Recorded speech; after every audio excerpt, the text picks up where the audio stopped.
Tonight, we're live from Florida. Hurricane Milton barreling towards the state, reaching rare Category 5 strength.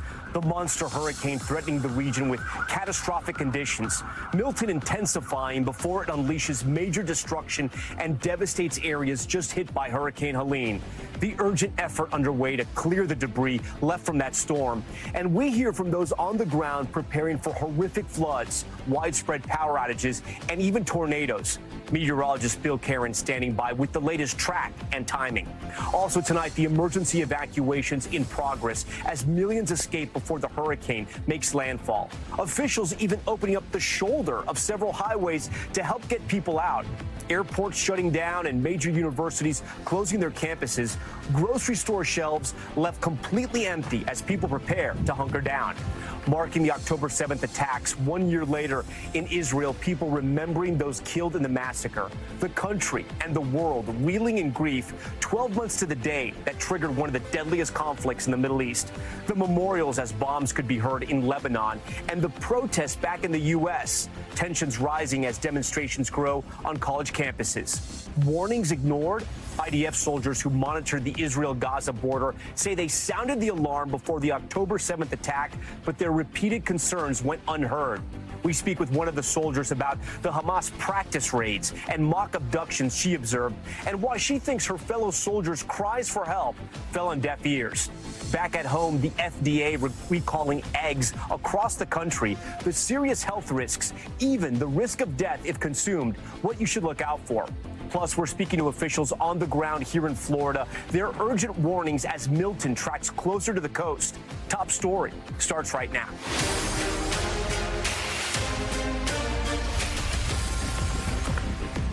And good evening. Top story coming to you live tonight from the Tampa Bay area.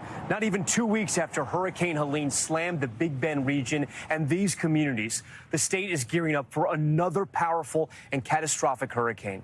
Hurricane Milton, one of the strongest hurricanes ever recorded, reaching Cat 5 strength in under 24 hours. Right now, we are in Madeira Beach, northwest of St. Petersburg and south of Clearwater, just one of many communities still cleaning up, grappling in the aftermath of Hurricane Helene. In a few moments, we'll hear from one woman in disbelief that she'll have to relive this nightmare situation once again.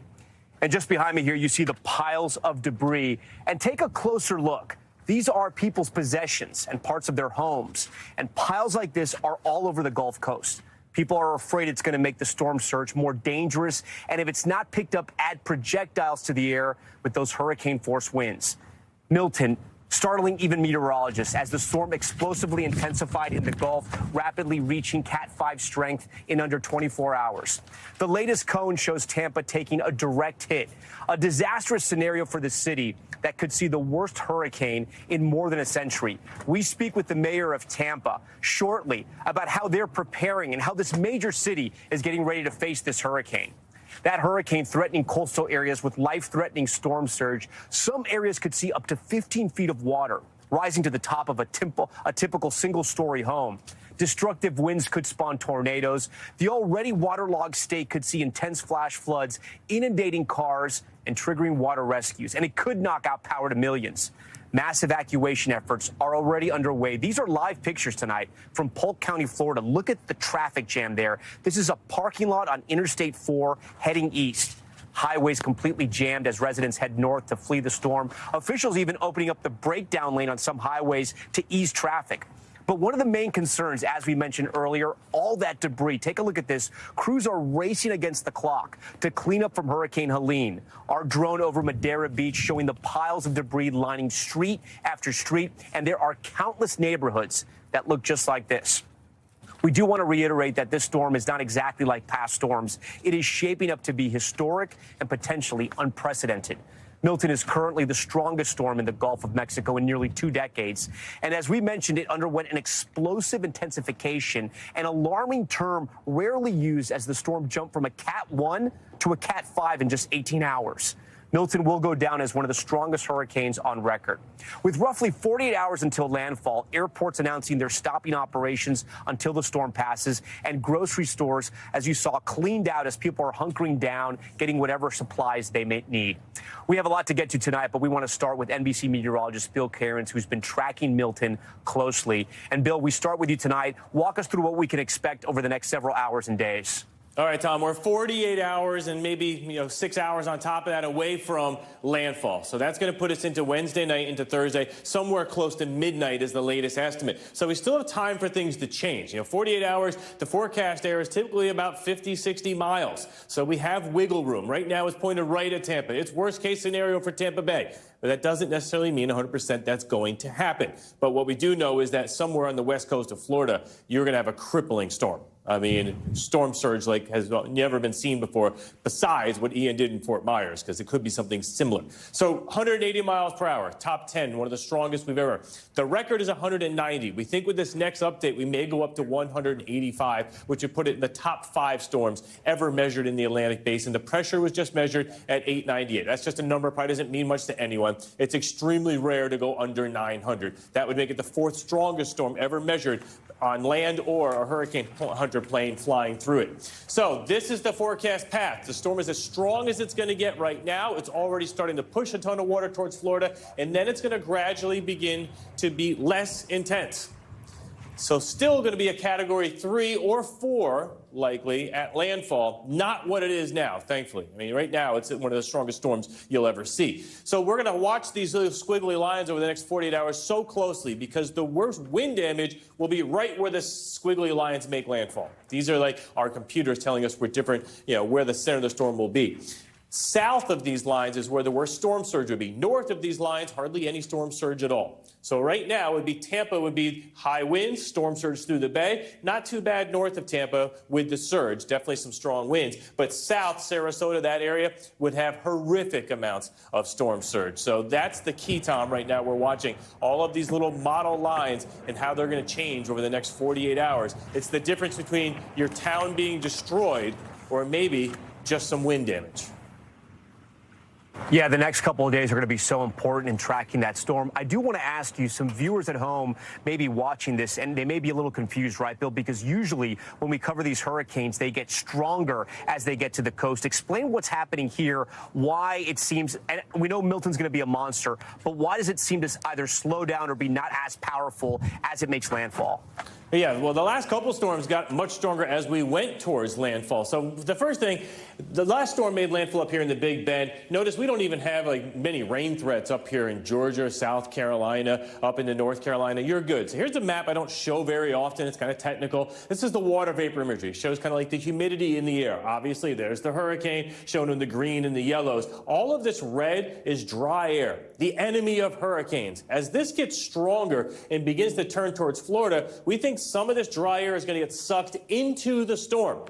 And that's why we think Milton is going to begin to lose steam. In addition to that, some upper-level wind shear is going to knock it off. So, yes, right now it's this powerful Category 5.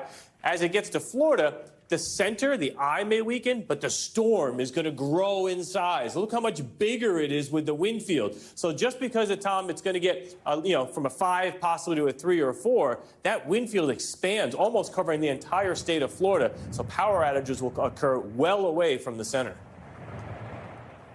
All right, Bill, we're going to check in with you a little later in the broadcast. We thank you for that. Here on the west coast of Florida, it's a race against time to get out of Milton's path. People in at least 6 counties have been ordered to evacuate as communities brace for potentially devastating storm surge, and crews rushing to get that debris left by Hurricane Helene secured before round 2 takes aim. Tonight in Florida, residents facing mountains of debris from one hurricane and now another monster storm barreling towards them. The second time in less than 2 weeks, and this one may be even more catastrophic. And you always worry, but this one, there's something about this one that I'm feeling very uneasy about. With Hurricane Milton strengthening to a dangerous Category 5, at least 6 counties have issued mandatory evacuation orders. If you remain there, you could die. My men and women could die trying to rescue you. Highways are clogged with people fleeing inland. On NBC 6 South Florida, meteorologist John Morales reporting on Milton's intensification. It has dropped 50 millibars in 10 hours. I apologize. This is just horrific. That rapid intensification fueled by climate change, just like Helene before it. The remnants from Helene, broken furniture and downed trees are still everywhere. This creates a safety hazard, and it also will increase the damage that Milton could do with flying debris. Florida's governor has called it a debris removal mission, asking counties to work nonstop to get rid of all this junk, even ordering waste and landfill sites to stay open through the night. All over the Gulf Coast, they're getting ready, including at Tampa General. This video went viral during Helene. Facilities Chief Dustin Pasteur checking the aqua fence as it kept Tampa Bay from entering hospital rooms. He hopes it's strong enough for Milton. 12 feet with a high tide gets us very close to our limit here, and so that's a little concerning if that's actually what we see. In nearby Madeira Beach, we were with Abby Lewis as an emergency notification went off, telling her to evacuate. Helene took her home, and Milton may take more. How do you keep it together? Because I was just looking over there. I saw, looked like maybe a baby photo of you, or like you as a little girl. I mean, you're picking this stuff up, and now you gotta escape. The first time that tears actually fell was pulling out my first box of old photos, and then once I opened that first box, I released a little steam, right? I was able to cry slightly and then get right back at it. You know, you just can't fall into that feeling if you're gonna make it. You don't even have time to cry. Well, you can't, no. No. So that'll be like after Milton or what's to follow. And there are so many across Florida, just like Abby, who are preparing for this yet second hurricane to hit them. For more on the preparations for Hurricane Milton, I'm joined tonight by the mayor of Tampa, Jane Castor, who has declared a state of emergency for her city. Mayor, we thank you for speaking with us once again here on Top Story. To remind our viewers, we had you on the show less than 2 weeks ago, just before Helene made landfall. The latest track has Milton heading right towards your beautiful city. Have you ever seen anything like this, back-to-back storms, and one with so much fury like Milton? I've born and raised in Tampa, been here 64 years. I never saw anything like Helene. And now to have back-to-back storms and Milton, as you have heard, is just a monster. And so we're doing what we can to prepare for this storm. As you saw, the household waste, the debris, we're working around the clock to get that picked up, but we probably will run out of time. One of our contractors just didn't show up, and so we're doing all we can, all hands on deck with our city personnel, bringing in private contractors, anybody and everybody, neighbors helping neighbors, just to get that household debris out of the way so that Milton doesn't pick it up and use it as a weapon. Yeah, I got to tell you, I was out there with one of the crews today in Tampa, and they were working hard. They told me they thought they could get the job done. But, I mean, there are countless neighborhoods where you see these mountains of trash and garbage. It's all the debris from Hurricane Helene. How much, if you have any idea of how much of a percentage you think they'll be able to attack? Do you think there'll still be 15, 20% of it left around, or you have no idea? No, I would say less than 10, probably around 5%. We had 3 areas. We have 126 miles of coastline in the city of Tampa. So we had 3 neighborhoods that were really devastated by Helene and the water damage. We had very little wind damage. So we're doing everything we can to get that picked up, and we'll get close, but there's going to be a few of those piles that we're just not going to make it to by the time the winds, the tropical storm level winds hit us. Mayor, we were out there at Tampa General today, and we saw the aqua fence up close. It was incredible how that protected the hospital during Hurricane Helene. But I was speaking with the facilities manager there, and he told me he's concerned about the wind strength from Hurricane Milton. I mean, the physics of this thing, really, it's not complicated, right? The water comes in, it anchors the wall up because of the weight of the water. But he said, listen, if there's a 12-foot storm surge at high tide, it could be a different story. Are you confident this is going to hold up? It really actually is incredible technology. It is incredible technology, and the president of Tampa General is a good friend of mine, John Corus, and we're on the phone all the time, and I talked to him about this, and he said it literally saved their hospital. Kind of wish I had one of those aqua fences that would go around the entire Tampa Bay area, but again, everything has its limits, and it's 12 feet, so if it goes to 12 feet and it's at high tide, that's going to overwhelm that fence. Hopefully it will hold, and it will hold the majority of the water away from our major hospital in the city of Tampa. What kind of reports are you getting from your first responders? Are people evacuating the barrier islands, the zones that needed to be evacuated? People are evacuating. You know, we've had so many near misses that people became sort of complacent. And that's what happened with Helene. You know, we told everybody to evacuate. I gave the evacuation order, and there were people that stayed in those neighborhoods. And about midnight, when the surge came in, they started calling for help. And we had to send our first responders out in John boats, you know, down the streets, picking up people and pets. But that was, you know, 6 to 8 feet. We're talking about 12 feet or above, possibly coming in at high tide. But I tell you what, the collaboration is really like none other that I have seen. We have local, county, state, federal. Everybody is working together. I just got off the phone with President Biden. He called me on my cell phone. Anything at all that we can do for you, what resources. The administrator of FEMA was here today, rode around with me for a while, went over to the barrier islands to check on them. The Governor DeSantis, Kevin Guthrie, everybody is working to do what we can to prepare for what is going to be a catastrophic storm. Did you ask the president for any type of assistance? Anything in particular? The one thing I asked, I said, you know, if there's any way that you could get some more of the debris, I don't know if that's going to happen. We just did like we do in Tampa, and we took it upon ourselves, and we went out, called for anyone with a lightning loader. We did emergency contracts, and we were able to get the vast majority of that household debris off of the streets. And then finally, what's your message to the people of the Tampa Bay area? My message is heed this warning. This literally is a difference between life and death. So, you know, you don't have to go far. You've heard it 100 times that, you know, you run from the wind run from the water and hide from the wind. So people don't have to go far. They just need to get inland. They have got to get out of the path of that storm surge. And this is going to be something that people haven't seen here in Helene. Many people that had never seen that type of water that have lived here their entire life. Our community is strong. Tampa will rise up from this, and we will come back better and stronger after this horrendous hurricane.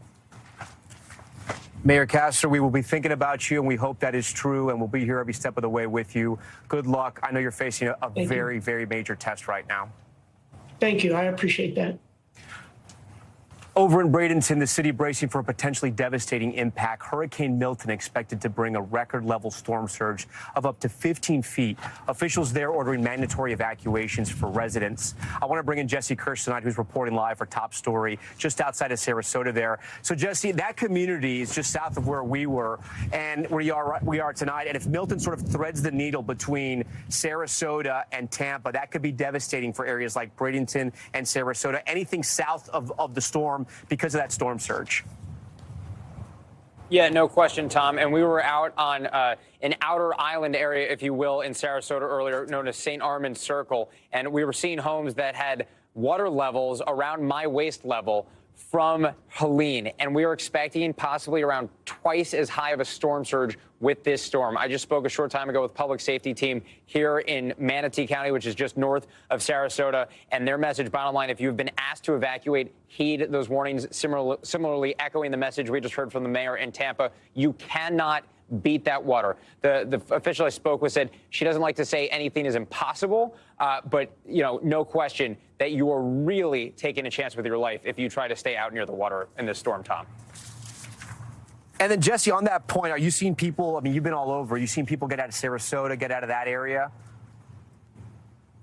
I have to say, the downtown itself was relatively calm, but I can tell you, Tom, and I know, obviously, you and I have both been in multiple storms this year, and when we come to town, right, we're doing what everyone else is doing. We're buying water, we're buying non-perishable food, we're getting gas. And I think what I noticed this time around is coming into town, it seemed like those items were harder to find earlier compared to what we have seen at other storms during this season. I just think this one has people rattled in a way. And honestly, I think that's a good thing. It has people taking those warnings seriously, hopefully, and getting out of town. But I can tell you in downtown Sarasota, it's mostly calm. There's a lot of debris all over the place, just like we saw, you know, in the piece you just shared with us. And I can tell you, even in areas that had been cleared out, I'm seeing shards of glass on the ground. I saw the lid for a pot you would boil water in on the stove. There is all kinds of trash all over the place. And who knows what that is going to do in the air and how it could propel the storm surge even more, Tom. Yeah, we hope they pick that all up. All right, Jesse Kirsch first. Jesse, we appreciate all that. We want to move a little further south to the Naples area right now, where communities there will feel the effects of Hurricane Milton. There's no doubt about that. And the further south you are from the storm, sometimes, as we mentioned, could be even more dangerous. There in Naples, they're already declaring a state of emergency, and there are mandatory evacuations in certain areas. Tracking those developments for us tonight on the ground, NBC's Dana Griffin, who joins us now live. Dana, when do those mandatory evacuations go into effect as we see the rain coming down from a separate system where you are tonight? Yeah, so Tom, those mandatory evacuations here in Naples goes into effect starting tomorrow morning, Tuesday at 6 a.m. And that is for zones A and B, mostly along the coast. When you think about whether or not people are taking this seriously, I want to point out one thing. There's a guy behind me in the water surfing. There's actually a few of them. You may see him there. He just went over a wave. We've seen several people come out here today trying to take advantage of these waves before Milton hits. But even just a block over, I spoke to a resident who was in the evacuation zone. He has lived through Hurricane Ian, and he talked about what he plans to do for this storm. It's going to be a little bit different than what he did in years past. Listen. I am not taking this lightly. I am prepping, but I am not. With Ian, I was staying no matter what, right? In hindsight, it was, I think, was the right decision. I'm going to watch the news very, very closely, right? And if the thing starts shifting this way, I do have a plan in place. And that plan is to go to his brother's house, who has higher elevation. He's got an apartment, so he feels he'll be safe there. But he says he is not sticking around. He says even for his relatives and friends who are living along this coast, he has advised them it's time to get out. Tom? Yeah, it's incredible. You know, we're still maybe 2 days out from this hurricane making landfall. There are never waves in the Gulf. It's actually quite interesting to see people surfing in the Gulf because, like I said, there's never waves there. But this thing is so big and so powerful, it's already pushing that water and making some currents head over there to where you are. We know that pier was damaged back in Hurricane Ian. Are there renewed concerns of whether the pier can withstand Hurricane Milton? Absolutely. The pier is just over my shoulder here. Half of it is missing because it was wiped away during Hurricane Ian in 2022. So it is boarded up. They never did repairs on this because stuff like this takes years to fix. And here we are again, and we'll probably come back out here and check out the damage to see if more of this pier is decimated. But it's a major concern for everyone in this area, just what is going to happen and what's it going to look like. We've heard from the governor warning people to take heed. Several local officials. There's a local emergency here in Naples. They are telling people to take this storm seriously. And from the looks of the damage that occurred here just years ago, for another powerful storm, it's a reminder of just how life-threatening this storm can be. So people are urged to take it seriously because, especially from the storm surge, here in Naples, we could see between 4 to 7 feet of storm surge, depending on where that storm hits. So it's you know, wait and see, but also prepare now and be ready to evacuate when the time has come. Tom? Dana Griffin, in Naples for us tonight here on Top Story. Dana, we thank you for that. We're going to have much more on the hurricane later in this broadcast, including the latest on the track and what you can expect from this monster storm. Now to our other major headline, of course, tonight, Israel marking 1 year since that horrific attack by Hamas, which ignited the war in Gaza and a spiraling regional conflict. Israel is gathering to mourn the 1,200 killed in the surprise assault and the more than 100 hostages still held in Gaza. Raf Sanchez on the ground in Tel Aviv tonight for us. As the sun rose, Israel stopped to remember. A nation still reeling in grief, thousands gathering at the site of the Nova Music Festival at 6:29 a.m., 1 year to the minute that the terror attack began. This is the last track that played at the festival before the music stopped and the shooting started. Of the 1,200 people massacred by Hamas on October 7th, nearly a third were killed here, executed on the festival grounds or gunned down trying to escape. We first visited the Nova site 5 days after the attack. Scattered belongings, the debris of lives cut short. This was a place of music, a place of joy, a place of dancing, and now there is just a deathly silence here. 1 year later, Noah Yafi returning to the place where her little brother Binyahu was murdered. A musician with big dreams, he was killed weeks before his 23rd birthday. If you could speak to your brother, what would you tell him? That I love him and I miss him so much.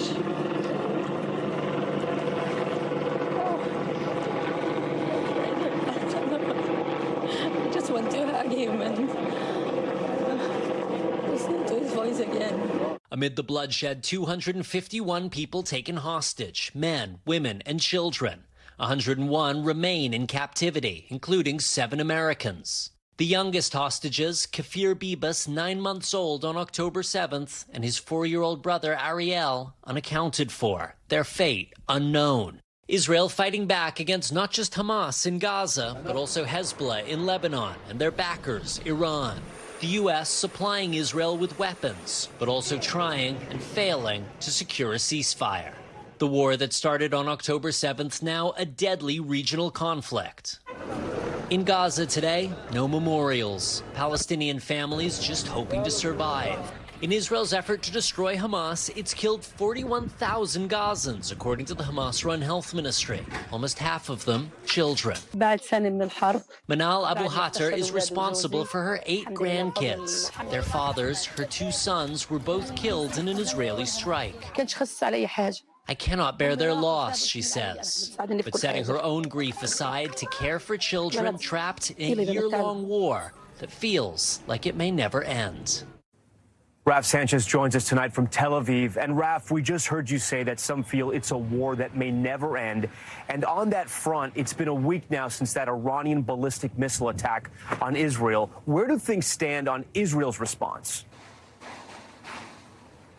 Tom, Israel initially indicated it was planning to retaliate almost immediately. The U.S., both in public and in private, was urging restraint. And here we are a week later. That attack has not yet materialized. Those consultations between the U.S. and Israel are continuing. And the Israeli defense minister is actually going to be at the Pentagon on Wednesday, meeting with Defense Secretary Lloyd Austin. So it seems likely Israel would want to wait until their defense minister is back home before carrying out the attack. But that isn't an ironclad rule. It's worth remembering that when Israel carried out that strike that killed Hassan Nasrallah, the leader of Hezbollah, a very, very high-stakes move, Prime Minister Benjamin Netanyahu was actually in New York City at the United Nations. Tom. Raf Sanchez for us live in Tel Aviv tonight. Raf, we thank you for all of your reporting over this last year and the ongoing war in the Middle East continuing to raise tensions back at home. Pro-Israel and pro-Palestinian protesters holding dueling demonstrations across the country, including on college campuses. Universities once again trying to figure out how to respond. Stephanie Gosk is in New York City tonight, where many of those protests have taken place. Demonstrations growing tonight on the anniversary of the October 7th attacks, fueling familiar tensions across the country, especially at Columbia University. How do you feel with this demonstration going on here on campus today? I feel unsafe as a Jew. We are a group of people just supporting and mourning the loss of lives taken. That's all we want to do, is to mourn. Pro-Palestinian demonstrators, many with faces covered, calling for an end to the war. People are dying. We're doing nothing about it. Outside the gates, pro-Israel demonstrators waved flags and prayed for the hostages amid heightened security. First-year grad student Sarah Kashani says she considered not studying at Columbia. It's hard as a proud Jew and a proud Zionist to commit to a school that doesn't value you as a person. While for many today was a day of remembrance, recognized by President Biden with a candle-lighting ceremony in the White House, nationwide universities have been bracing for protests at USC and the University of Maryland. On this day in particular, it's very difficult for the Jewish community. This is our chance to make sure that our campus community is actually aware of what's happening in Palestine. In the last year, schools have struggled balancing freedom of speech and safety on campus. University presidents testified on Capitol Hill. I'll be the first to admit our existing rules and policies are falling short. The clashes at colleges reflecting growing anti-Semitism and Islamophobia in the country. More than 10,000 anti-Semitic incidents in the last year, and a 69% increase in complaints about Islamophobia. Tonight, there are multiple dueling protests around New York City, including here in Times Square. There's a significant police presence on the ground. They've cordoned off the protesters to try to keep them from confronting each other. Back to you. All right, Stephanie, we thank you for that. Still ahead tonight, we're going to have much more on Hurricane Milton. Florida's Gulf Coast bracing for impact while still cleaning up from Hurricane Helene's wrath. We're speaking to officials along the coastline on how they're warning residents to evacuate their homes once again. Plus, the former New York governor and his stepson assaulted in New York City. The 2 city employees and 2 preteens now arrested for that crime. And an update on a nationwide egg recall. The FDA now warning the products could result in serious health risks or even death. The details next. Stay with us.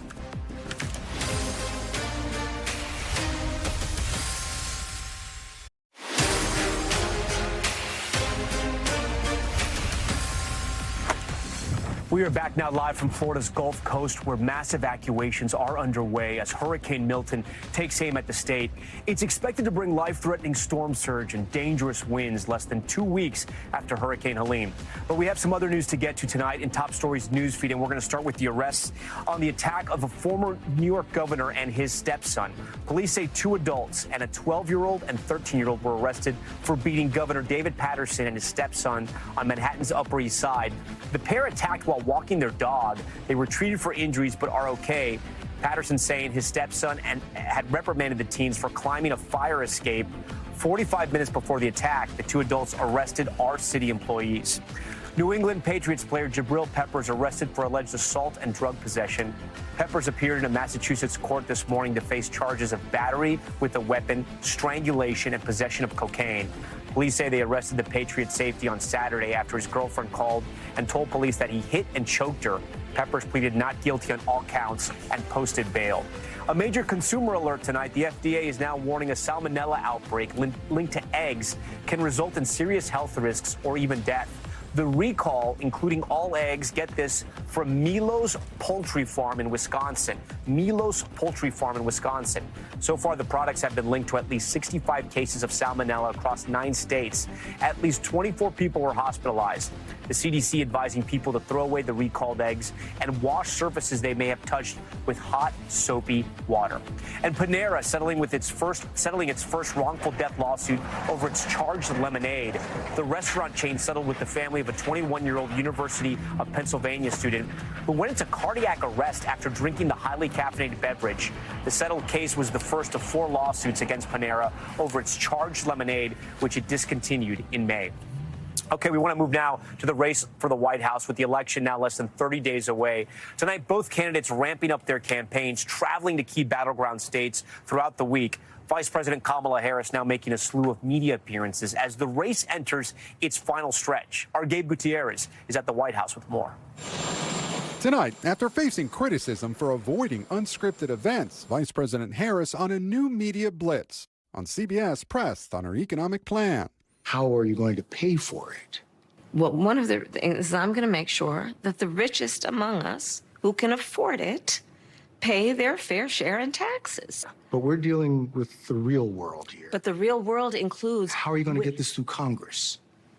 You know, when you talk quietly with a lot of folks in Congress, they know exactly what I'm talking about. Meanwhile, former President Trump, who's called for the mass deportation of migrants, is igniting new controversy by suggesting undocumented immigrants convicted of murder have bad genes. You know, now a murderer, I believe this, it's in their genes. And we got a lot of bad genes in our country right now. That type of language is hateful, it's disgusting, it's inappropriate, and has no place in our country. The Trump campaign tonight saying the former president was clearly referring to murderers, not migrants, while Trump is also slamming the Biden-Harris administration over their response to Hurricane Helene, saying they're not getting help to devastated communities fast enough. Kamala Harris has left them stranded. They send hundreds of billions of dollars to foreign nations, and you know what they're giving our people? $750. The White House says that's not true. The $750 is only an upfront payment for emergency costs, while FEMA assesses people's eligibility for more. Some $200 million have been allocated so far. Tom? All right, Gabe, we thank you for that. When we come back, our coverage of Hurricane Milton continues. Sarasota County bracing for the worst as the monster storm nears. We speak with an official there as they warn residents to evacuate. Where the situation stands with roughly 48 hours until landfall. Stay with us.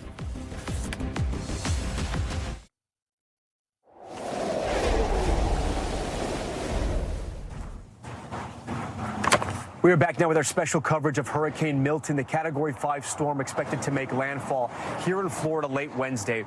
Officials in Sarasota County, about 70 miles south of Tampa, bracing for severe impact and a massive storm surge as the hurricane is set to slam Florida's west coast.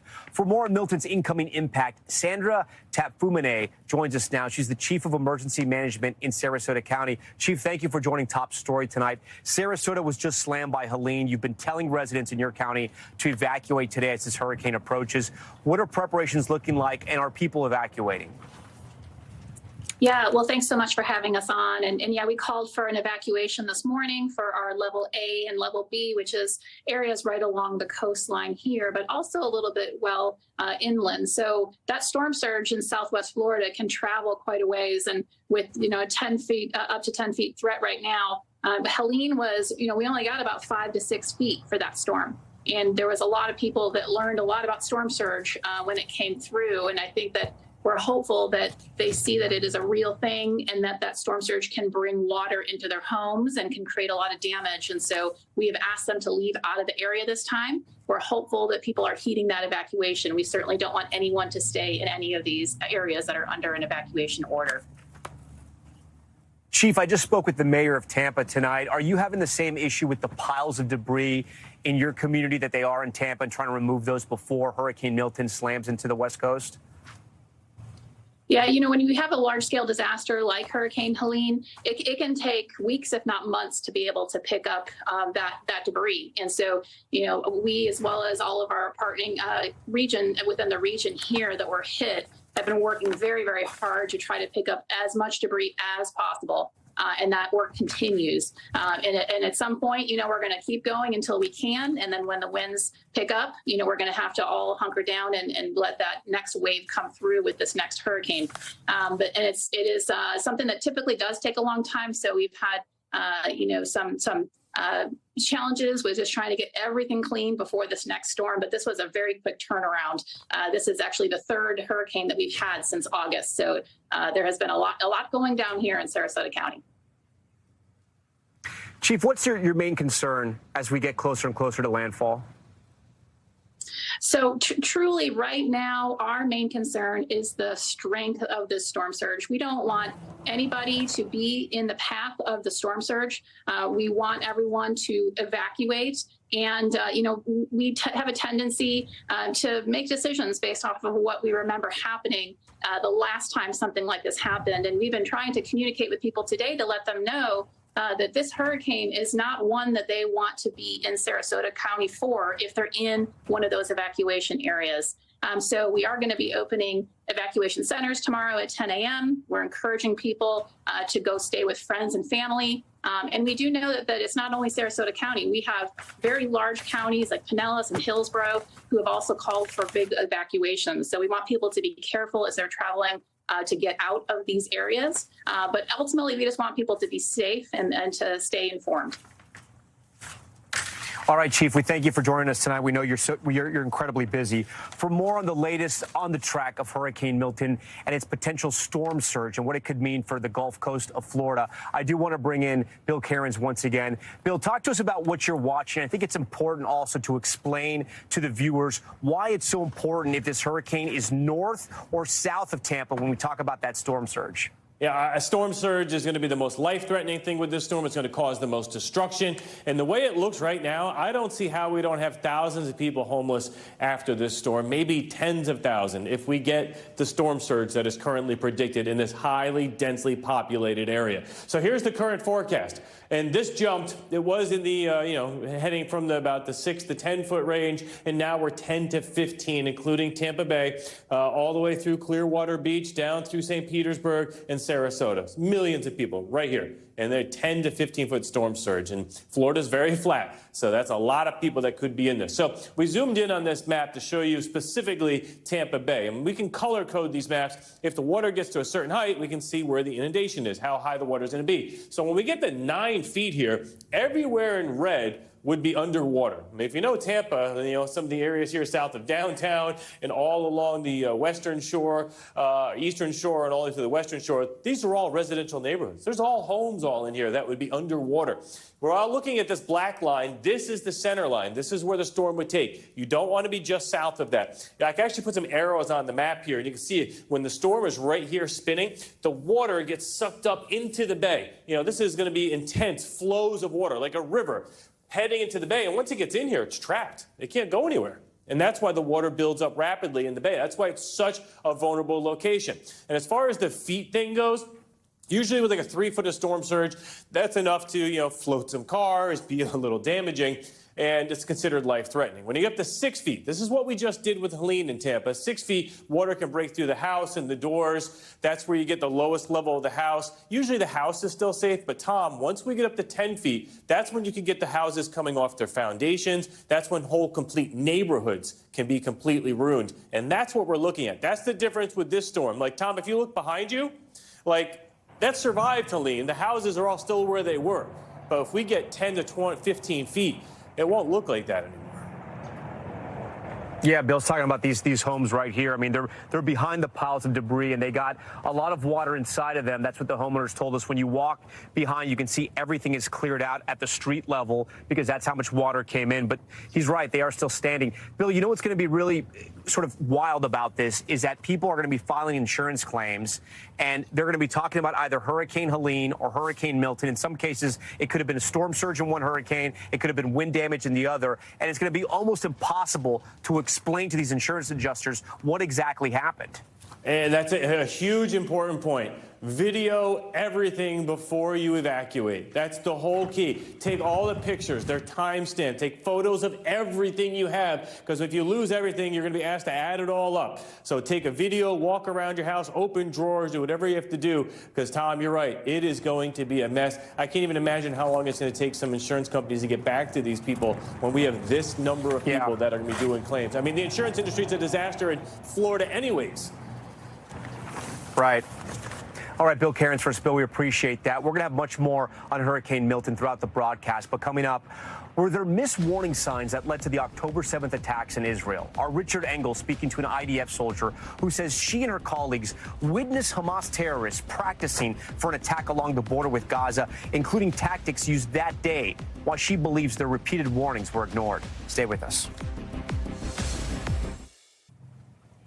Welcome back to a special edition of Top Story live from Madeira Beach, Florida, as Hurricane Milton continues to churn in the Gulf as a monster storm. We're going to have much more on the storm in a few minutes, but we want to continue our coverage right now of the Middle East. 1 year after the attacks on October 7th, many are still wondering how that catastrophic intelligence failure happened. NBC's Richard Engel sat down with one IDF soldier who says she raised concerns early and was ignored. On October 7th, 2023, Israel was caught off guard. But why? Hamas had been planning its attack for years, training for every aspect.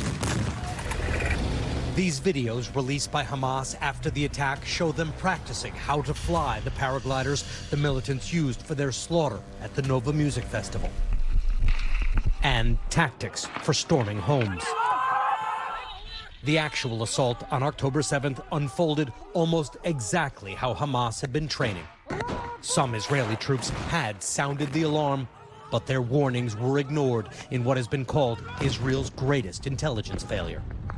We are the eyes of the border, of the country, of the army. Roni Lifshitz was an observer with the Israeli military unit 414, tasked with watching the border with Gaza. All of the observers were young women doing their mandatory military service, newly minted soldiers with almost no experience. Leading up to October 7th, you started to see things that looked suspicious. What were you seeing? There was a combat patrol in the sector with 10 trucks of terrorists, and they observed the gates in our fence. Our forces there, scanning and talking amongst themselves. We literally saw our tank with them, a fake tank they were using to train to kidnap soldiers. They were actually practicing scenarios that happened on October 7th. She said the observers passed their reports up to their commanders, but no one did anything. And not just once. She says they were repeatedly ignored. No one updated me. No one told me, Roni, what you reported is being handled. Lifshitz happened to be away doing training in Jerusalem on October 7th when militants stormed into Israel and her post. 15 of her fellow soldiers no one wanted to listen to were killed. 7 more were dragged into Gaza as hostages. 5 are still held captive. Lifshitz wrestles with the guilt of having survived. I laugh, joke, and seem happy and go out. But my heart is broken, black. There's no soul. Nothing. Lifshitz and other surviving observers, known in Israel as the Watchtower Girls, have testified to a civilian committee about problems with surveillance equipment on their base and repeated the allegations that their warnings were ignored. Asked about the allegations, the Israeli military said it is currently focused on fighting Hamas, and questions of this kind will be looked into at a later stage. I want an answer to just one question. Who received the information and didn't give the order to do something about it? Who turned a blind eye, and who is responsible for this? Lifshitz told us she believes Israeli commanders didn't take their warnings seriously because they were so young. One of the soldiers was on her first day at the job on October 7th. A civilian-led committee is now investigating the security and intelligence failures of that day. It is not receiving any government support or cooperation. Tom? All right, Richard Engel for us tonight. Richard, we thank you for that investigative report. Next to Top Stories Global Watch, and we start with the mayor murdered in Mexico just days after taking office. The grisly murder of Alejandro Arcos taking place in Mexico's Guerrero state, which is one of the most dangerous states in the country for elected officials. At least 6 candidates for public office were killed there before June's elections. The state's attorney general is investigating. In Russia, a court sentencing an American to nearly 7 years in prison for fighting as a Ukrainian mercenary. The 72-year-old, you heard me right, 72-year-old Michigan native Stephen Hubbard pleading guilty to the charges last week. He will serve his time in a Russian penal colony. Prosecutors allege Hubbard was serving in a defense unit for Ukraine when Russian forces captured him in April of 2022. And officials in Samoa warning of what they are calling a highly probable fuel spill off the island's national coast. The spill likely after authorities say a naval ship from New Zealand ran aground, caught fire, and sank. All 75 people on board were rescued. More than a dozen people were hurt. Samoan officials are now investigating the environmental impact of what happened. All right, our live coverage of Hurricane Milton continues. Still ahead, the mass evacuations underway in Florida. Millions fleeing their homes before the hurricane makes landfall. The bumper-to-bumper traffic as the region braces for the major storm. That's next. We're back now with more of our special coverage ahead of Hurricane Milton's landfall. The center of the storm expected to hit Tampa on Wednesday night. And for more on the preparations there, I want to get to Marissa Parra. Marissa, local officials have asked residents in certain zones to evacuate. From what you've seen today, are people heeding those calls? And I know you were in Tampa for Hurricane Helene. Hey, Tom, I can tell you from everything I'm seeing and hearing, the answer is yes. What you're seeing behind me, I think, is an example and a strong indicator of exactly that, and also what officials want to see. That is heavy traffic, slow-moving traffic on its way inland and very little traffic in the other direction. We are seeing a lot of strong images of exactly this. And if what you're looking at, by the way, that's Interstate 275. That connects Pinellas County, which is including the barrier islands. This includes St. Petersburg, Florida, and we know that these are hard-hit places from Helene.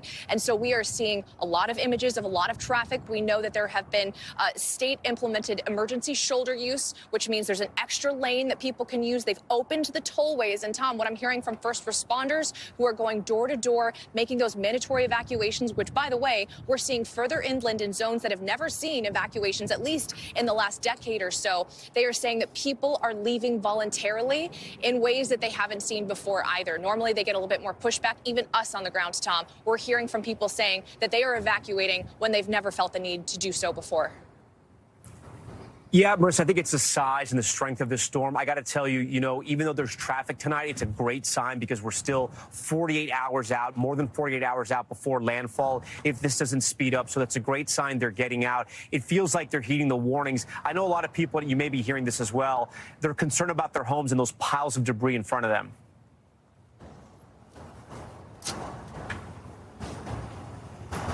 Tom, I'm so sorry. I actually could not hear your question. But I will say, unfortunately, even though I couldn't hear your question, what I will say is a top priority is for people to get out because first responders have made it so clear that they will not be responding the same way they were before because the debris that is left over from Helene is a major concern here, Tom. All right, Marissa Parra for us covering everything around Tampa for us. Marissa, we appreciate all that. And we thank you for watching Top Story. I'm Tom Llamas in Madera Beach, Florida. We want you to stay right there. We have much more news now on the way. Thanks for watching. Stay updated about breaking news and top stories on the NBC News app or follow us on social media.